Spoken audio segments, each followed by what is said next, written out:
तो दोस्तों, अगर आपका कोई शेयर डिलीट हो गया तो आप बहुत बड़े दुर्भाग्यशाली आदमी हो। अच्छा, मजाक एक तरफ। अब बताता हूं भाई, देखो, डिलिस्टिंग का मतलब क्या है ना, और डिलिस्टिंग होता क्यों है। Delisting of stocks from stock exchange, ये है आज का टॉपिक। अब इसमें क्या है ना भाई, कोई भी शेयर जब परफॉर्म नहीं करता या उसमें बैंकरप्सी आ जाए, यानी कि वो कंपनी हो जाए बर्बाद, या उसके जो प्रमोटर हैं या उसके जो मालिक हैं वो चाहें कि हम इस कंपनी को अब स्टॉक में नहीं रखना चाहते, हम नहीं चाहते कि इस कंपनी पे सेबी कोई बाउंडेशन लगावे, हम तो इसे अपने हिसाब से चलाएंगे, तो वे भाई अपनी कंपनी को डिलीट करवा लें वहां से, कहां से, एक्सचेंज पे से। ठीक है। अब इसे मैं आपको अगले 8 पॉइंटों में बताऊंगा कि क्या रीजन है और किस तरह की टाइप ऑफ डिलिस्टिंग है, और उसके बाद किस तरह से इंपैक्ट करती है लोगों के पोर्टफोलियो को और कंपनी को भी, एज ए होल कंपनी भी अफेक्ट होती है, और कंपनी को किन किन कंडीशन में वापस से लिस्ट किया जा सकता है। ठीक है, तो चलिए शुरू करते हैं। तो सबसे पहला है भाई अपना कि रीजन क्या है। देखो, मैंने तुम्हें शुरू में बताया कि कई बार कंपनी परफॉर्म नहीं करती, और कई बार कंपनी में लिक्विडिटी नहीं होती, या कंपनी अपने रिजल्ट नहीं शो करती, या कंपनी के जो जो रूल रेगुलेशन है सेबी द्वारा कि आपको इन नॉर्म्स पे ये आपको खरा उतरना है, आपको टाइम से रिजल्ट निकालना है, कुछ भी चीज हिडन नहीं रखना है, कुछ आपको ऑपरेशंस पैसे के, फंड के, फ्रॉडलेंट एक्टिविटी के अगर होते पाए जाते हैं किसी कंपनी में, तो सेबी के साफ साफ नियम है कि आपको डिलीट कर देंगे। तो एक तरह से जो कंपनी अपने हिसाब में नहीं रहने की, जो अपनी कंपनी रूल रेगुलेशन को फॉलो नहीं करने की सेबी द्वारा बताए गए नियमों को, तो वो डिलीट हो जाएगी, सीधी सी बात है, इससे ज्यादा क्या खींचू। उसके बाद अगला क्या है, टाइप ऑफ डिलिस्टिंग। तो देखो क्या है, मैंने शुरू में बताया था कि दो तरह हैं, या तो किसी को भाई सेबी लात मार के निकाल दे, खत्म, कि भाई इसके अंदर फ्रॉड चल रहा है, भाई ये शेल कंपनी है, उसका जीरो होगा सिस्टम, जैसे डीएचएफएल की डिलिस्टिंग हुई इस तरह से, या तो उस कंपनी में कुछ इस तरह की एक्टिविटी दिखे तो यो क्या हो जाएगी, अपनी डिलिस्ट हो जाएगी। और या फिर वो कंपनी के मालिक चाहें कि भाई मैं अपनी कंपनी में कुछ ऐसा करना चाह रहा हूं जिसमें किसी को रोक टोक ना हो, तो फिर वो पब्लिक ट्रेडेड कंपनी से प्राइवेट कर देगा अपनी कंपनी को, तो वो सारे शेयर्स वापस ले लेगा। उसकी प्रोसेस में तो बताऊंगा क्या है, वो कंपनी को जो है ना वहां से डिलिस्ट करवा लेंगे। ठीक है। अब इसके बाद तीसरे नंबर का point, impact of delisting on investors. तो देखो क्या फर्क पड़ेगा इन्वेस्टर्स पे। तो सबसे पहले मैं तुम्हें बताऊं, जब कंपनी डिलिस्ट होती है ना, तो ऐसा नहीं कि बस कल कुछ का सट्टा डाल दिया और खत्म हो गया, नहीं, ऐसा नहीं होता। कोई भी कंपनी है अगर वो डिलिस्ट हो रही है रीजन नंबर 1 से, यानी कि कंपनी चाह के हो रही है, जान के हो रही है, तो वहां पे कंपनी के प्रमोटर्स एक नोटिस जारी करेंगे सारे शेयर होल्डर्स को कि भाई ऐसे ऐसे हम आपके शेयर बायबैक करना चाहते हैं due to we are delisting our company, इस तरह करके कुछ अंग्रेजी में लिखेंगे। और वहां पे अब आपको एक टाइम पीरियड दिया जाएगा कि इससे पहले पहले आप अपने सारे शेयर्स कंपनी को बेच दो और अपना भाई पैसा ले लो। ठीक है। और अगर आप नहीं चाहते पैसा लेना या आप बेचना नहीं चाहते तो कोई बात नहीं, आप अपनी ओनरशिप रख सकते हो।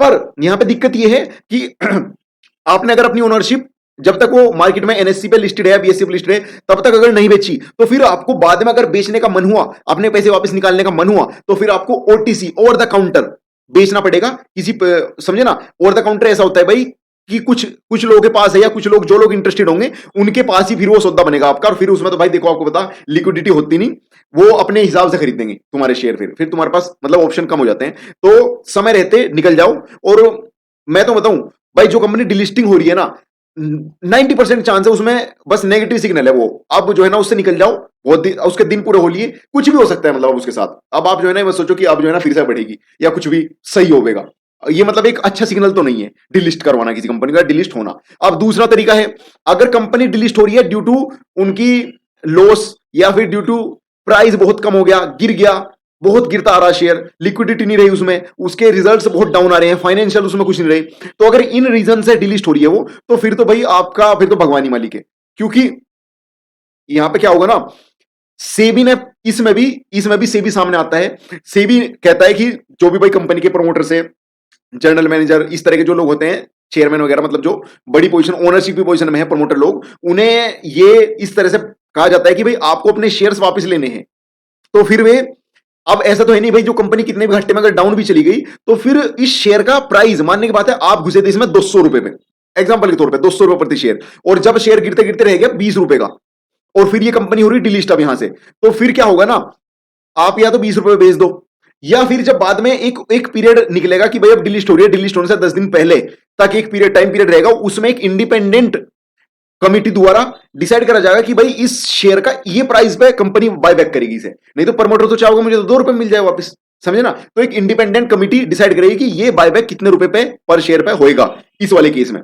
तो मैं तो बता दूं, दो तरह से होता है, एक तो वॉलेंट्री और एक होता है इनवॉलेंट्री। वॉलेंट्री होता है आपका अपनी इच्छा से जो करते हैं डिलिस्ट, और इनवॉलेंट्री होता है जो ड्यू टू कॉम्प्लिकेशंस जो है लॉस वगैरह के, बैंकरप्सी के, तो होता है। ठीक है। इंपैक्ट ऑन इन्वेस्टर्स तो ये हो गया भाई, इन्वेस्टर्स को बेच दो, इन्वेस्टर का घाटा ही घाटा है इसमें तो, जो कंपनी डिलिस्ट हो रही है।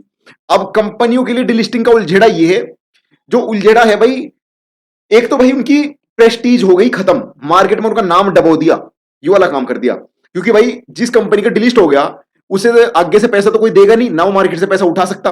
जब तक वो पब्लिकली ट्रेडेड कंपनी रहती है तब तक वो स्टॉक्स जारी करके ओनरशिप बेच के पैसे कमा सकता है।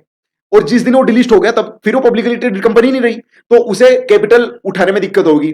कंपनी की साख हो गई खत्म, प्रेस्टीज हो गया खत्म, नाम डबो दिया, अब कुछ नहीं रहा भाई। डिलीट होने का मतलब ये है। फिर उसके बाद आगे से उन्हें जो है ना कोई प्रोडक्ट लॉन्च करने में दिक्कत होगी, उनके साथ कोई पार्टनरशिप नहीं करेगा अच्छा आदमी, कोई बड़ी फर्म उनके साथ पार्टनरशिप करने में इंटरेस्ट नहीं रखेगी, ना कोई ढंग का मैनेजर डायरेक्टर जो भी अच्छे एम्प्लॉइज हैं वो उनके साथ ज्यादा दिन टिकना नहीं चाहेंगे। तो ये भाई काफी उलझने आती हैं, उन्हें भी डिलीट होना कोई अच्छी बात नहीं है। ठीक है। क्या डिलिस्टेड शेयर वापसी कर सकते हैं? भाई देखो मैं तुम्हें बताऊं, अब फिर यहां पे दो सीन है। अगर वो अपनी मर्जी से गई हैं, वॉलंटरी डिलिस्टेड है वो कंपनी, तो उस पे लगाते हैं सेबी 5 साल की पेनल्टी, कि 5 साल बाद ही अब तुम वापस लिस्ट हो पाओगे, लिस्टिंग के लिए अप्लाई कर पाओगे 5 साल बाद ही। और अगर वो है delisted due to complications, losses, bankruptcy, यानी कि उसे सेबी ने लात मार के भगाया है, तो उस तरह के केस में वो 10 साल के लिए बैन होती है, 10 साल बाद ही वापस लिस्ट हो सकती है। तो भाई अगर तुम्हारा पैसा लग रहा है, पैसा फंस गया तो निकल जाओ समय रहते, नहीं तो फिर 10 साल बाद किसे पता यार कौन आ रहा कौन नहीं आ रहा। ठीक है। और डिलिस्टेड होने पर शेयरों का क्या होता है? मैंने तुम्हें पहले ही बताया था कि डिलिस्टेड होने पर शेयरों की बायबैक होती है दोनों केस में। पहले केस में, वॉलंटरी वाले केस में, ये होता है कि कंपनी का मालिक जब चाहता है ना कि मैं इसे सारे को खुद ही ओन कर लूं, इसका ओनर मैं ही बन जाऊं, पब्लिकली को प्राइवेट लिमिटेड कर दूं, तो वो चाहेगा कि इसके मैक्सिमम शेयर्स मैं मार्केट से उठा लूं, तो बायबैक करेगा। बायबैक के लिए वो एक नोटिस जारी करेगा, एक प्राइस बैंड देगा कि इससे इस रेट के बीच मेरी बिड है, किसी को अगर बेचना हो तो भाई मुझे बेच दो। ठीक है दोस्तों। और अगर वो इनवॉलेंट्री है, इनवॉलेंट्री डिलिस्टेड कंपनी है जिसे सेबी ने भगाया है, तो भाई उस केस में एक इंडिपेंडेंट कमिटी डिसाइड करती है कि इसे शेयर को कितने प्राइस में बायबैक करना है। पर दोनों केसेस में भाई लॉस तो ज्यादा होता ही है इन्वेस्टर का। अच्छा, क्या डिलिस्टिंग के लिए शेयर धारकों की मंजूरी की आवश्यकता होती है? देखो ये बहुत सही क्वेश्चन है, और हाँ होती है। पर देखो मंजूरी की आवश्यकता क्या, बस उन्हें नोटिस कर दिया जा रहा है कि भाई ऐसे ऐसे डिलीट हो रही है कंपनी, अगर आपको अपने शेयर बेचने हैं, बायबैक कर रहे हैं हम, आप इसे बेच दो, डिलीट हो रही है कंपनी। पर अगर नहीं चाहते शेयर बेचने तुम, तो रखो अपनी ओनरशिप, वो तो फिर भी डिलीट हो जाएगी। तो इस तरह तुम कंपनी नहीं रोक सकते, जो डिलीट हो रही है वो तो होगी, बस तुम अपनी ओनरशिप से निकलने को तुम्हें एक विंडो मिलती है, अगर तुम निकलना चाहो तो निकल सकते हो, नहीं निकलना तो कोई बात नहीं, भाई पैसा डूब रहा तुम्हारा, किसी क्या जा रहा। यदि डिलिस्टिंग विफल हो जाए तो क्या होगा? ये बहुत बढ़िया क्वेश्चन है। अगर कंपनी डिलिस्ट ना हो पाए तो क्या होगा? यार बहन चो यहां फंस गया मैं दबा दूं, रहन दो, तुम आ जाओ। तो यदि भाई कोई कंपनी डिलीट होने में फेल हो जाए, क्या ऐसा भी हो सकता है? हाँ भाई ऐसा भी हो सकता है। देखो सेबी ने एक प्री रिक्वेस्ट, क्या बोलते हैं उसे, मिनिमम क्राइटेरिया डिसाइड कर रखा है कि भाई आपको इतने परसेंट शेयर्स बायबैक करने पड़ेंगे। अगर आप इतने नंबर ऑफ शेयर्स या इतने क्वांटिटी ऑफ शेयर्स तुम्हारे बायबैक नहीं होते, तो फिर आप डिलिस्ट नहीं कर सकते, आपका शेयर लिस्टेड ही रहेगा। मतलब अभी क्या हुआ था ना, तुम्हें दिखाता हूं डीएचएफएल का।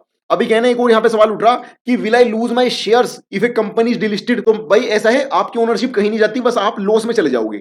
अगर कंपनी डिलिस्ट होगी, मान लो आपके 500 शेयर्स हैं और वो आपने 200 रुपए ले रखे, और डिलिस्ट होगी, कंपनी का रेट रहेगा 20 रुपए, तो अब आपकी 200 की चीज तो 20 की रह गई ना, तो इसलिए अब आपको लॉस हो जाएगा, भले आपकी ओनरशिप हो। तो क्या करोगे ऐसी ओनरशिप का जब लॉस हो गया? ठीक है ना। और कंपनी जब तक डिलिस्ट नहीं हो सकती जब तक वो एक मिनिमम क्राइटेरिया फुलफिल ना करे बायबैक का, यानी कि उसे ज्यादातर शेयर्स के बायबैक। देखो भाई डिलिस्टिंग का क्राइटेरिया ये है कि जितने भी कंपनी के आउटस्टैंडिंग शेयर्स होते हैं उसका 90% प्रमोटर, उसके प्रमोटर्स वापस बायबैक कर ले। 90% जब उनके पास आ जाएंगे उसके बाद ही डिलिस्ट होगी कंपनी। तो ये क्राइटेरिया है जो फुलफिल करना पड़ता है डिलिस्टिंग होने से पहले। अगर ये फुलफिल नहीं हो पाता है, 90% शेयर्स नहीं आ पाते बायबैक में, 90% ओनरशिप नहीं आ पाती प्रमोटर्स के पास, तो वो डिलिस्ट नहीं हो पाएगा, और वो एज इट इज चलता रहेगा उसका चार्ट, और वो जब तक लिस्ट रहेगा जब तक उसे 90% थ्रेशोल्ड मेट ना हो जाए।